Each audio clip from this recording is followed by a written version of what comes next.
Halo, selamat pagi. Perkenalkan, nama lengkap saya Mataruna Yohana Wisang. Di sini saya akan menjelaskan modul 6 dengan judul modulnya itu Strategi Pembelajaran pada Materi Keragaman Sosial dan Budaya serta Menghargai Keberagaman Suku Bangsa. Nah, kita masuk pada sejarah praaksara bangsa Indonesia. Menurut penyelidikan kehidupan manusia purba, baru muncul pada tahun 600 tahun yang lalu, yaitu pada zaman Quarter di kala Polestos atau di Filum. Untuk mempelajari kehidupan manusia waktu itu, yaitu melalui peralatan yang digunakan dan fosil. Dalam menjelaskan sejarah kehidupan manusia, maka para ahli itu membagi zaman pada sejarah antara dua, yaitu zaman batu dan juga zaman logam. Nah, kita masuk pada zaman batu. Zaman batu adalah zaman ketika manusia menggunakan peralatan hidup dari bahan batu dan belum mengenal peralatan bahan logam. Manusia tertua di Indonesia. Jadi pada zaman batu, ketika orang mau menulis menggunakan batu dan tidak ada peralatan tulis lainnya. Nah, manusia tertua di Indonesia di sini ada 3. Yang pertama Meganthropus, kemudian yang kedua kelompok Pictoropus, kemudian yang ketiga kelompok manusia yang sesungguhnya. Nah, di sini kita masuk pada zaman praksara. Ada kapak persegi. Nah, kapak persegi itu adalah barang yang diperjualbelikan, mungkin secara barter atau tukar menukar. Pembuatan kapak ini ada di daerah Palembang, Bogor, dan juga Sukabumi serta daerah lainnya. Kemudian kita masuk pada kehidupan manusia.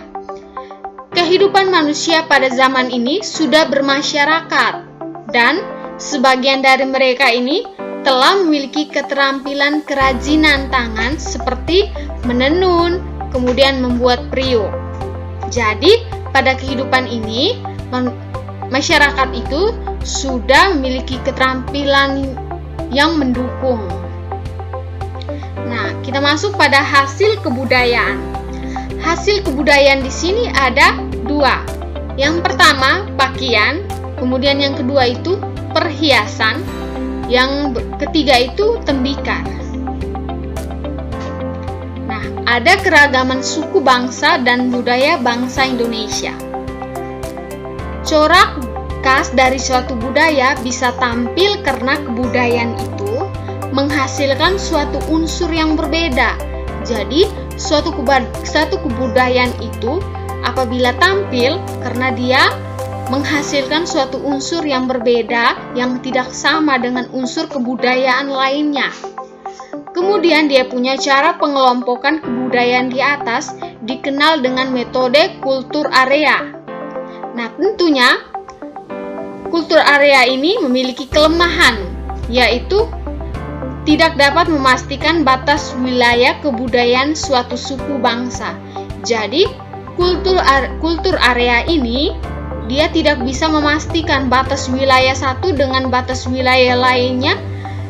Batas wilayah satu dengan batas wilayah lainnya itu kebudayaan, dan juga kebudayaan satu dengan kebudayaan lainnya itu dia tidak bisa membatasi dan juga tidak bisa memastikan antara satu dengan yang lain, memiliki perbedaan.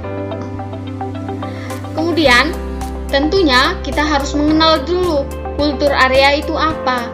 Nah, maksud dari kultur area adalah tidak bisa memastikan garis pembatas budaya dengan budaya lainnya yang berbeda di sekitarnya. Jadi kultur area ini dia tidak bisa memastikan garis pembatas.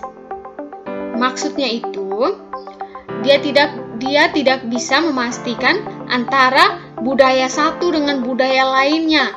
Budaya satu memiliki ini, kemudian budaya lainnya memiliki ini. Dia tidak bisa memastikan. Jadi tentunya dia menyamaratakan antara budaya satu dengan budaya yang lainnya.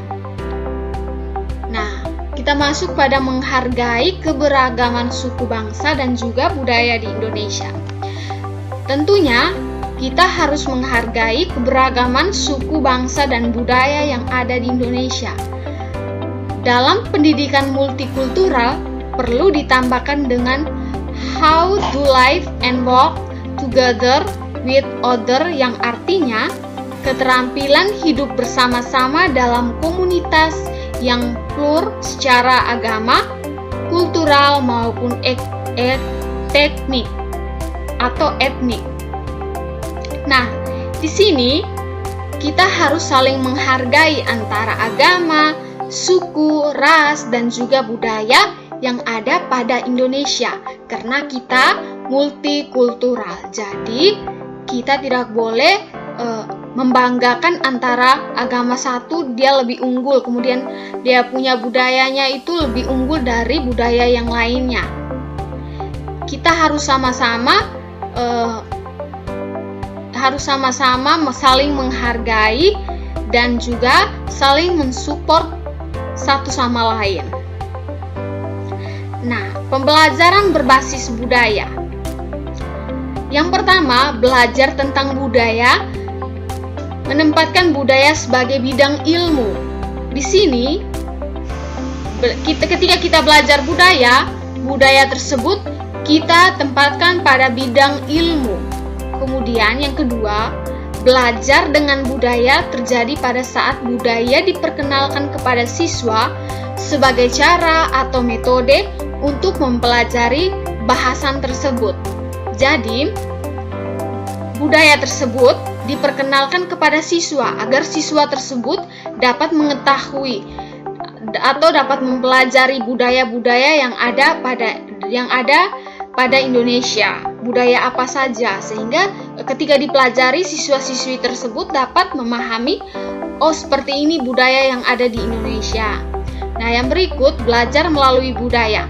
Nah, ketika di dalam sekolah atau di dalam sebuah satuan pendidikan, nah di situ ada mata pembelajaran yang salah satunya itu seni budaya. Nah, di situ siswa-siswi otomatis mempelajari budaya. Jadi dengan adanya pembelajaran tersebut, siswa-siswi itu dapat memahami budaya-budaya apa saja yang terkandung di dalamnya. Kemudian tarian-tarian apa saja. Jadi dengan adanya mata pembelajaran tersebut, itu siswa-siswi tersebut dapat mengetahui secara luas budaya-budaya apa saja yang ada di Indonesia, dan juga harus saling menghargai budaya-budaya tersebut atau apa saja yang ada di dalam Indonesia ini. Nah, sekian penjelasan saya mengenai modul 6. Saya mengucapkan limpah terima kasih.